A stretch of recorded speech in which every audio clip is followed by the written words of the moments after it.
I did so on recommendation of Lenka Bora, who was a fellow team member on a Griffith Learning and Teaching Grant. Our Learning and Teaching Grant was about making effective videos. She thought that the tools that were available through Echo 360 I would find attractive.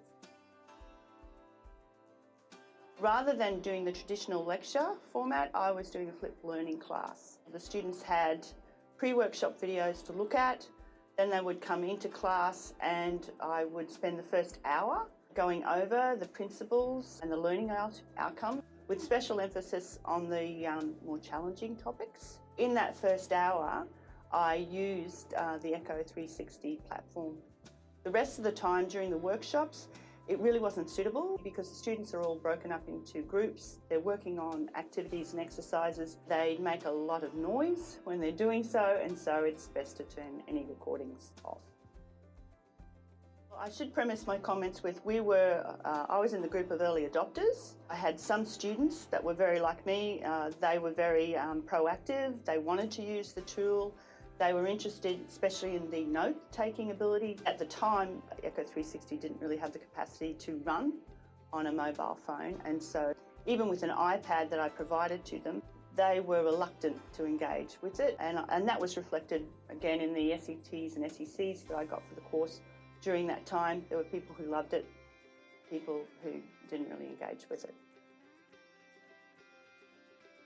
First piece of advice I would give you would be to have a definite purpose. If you have students that are reluctant to engage with the material, or they might be international students who culturally find it difficult to speak up in class, then you'll get real advantages because you can use the questioning tools in it, the multiple choice questions, the short answer questions, as a check on students' learning.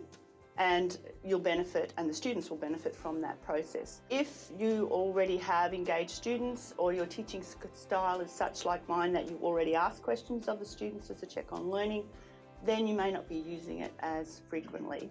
The second piece of advice I would give you is to be aware that you will be sacrificing content time simply because you've got to wait for students to engage with them, so that takes up time. I loved the multiple choice questions, but the added benefit was the justification that students had to provide. I found that that was the most important part of that tool. It provided me with feedback about whether students really understood the content. They weren't just giving a guess. That particular justification requires you to scan a whole lot of justifications in a very short time. So I'd only recommend you using that tool if your classes are small.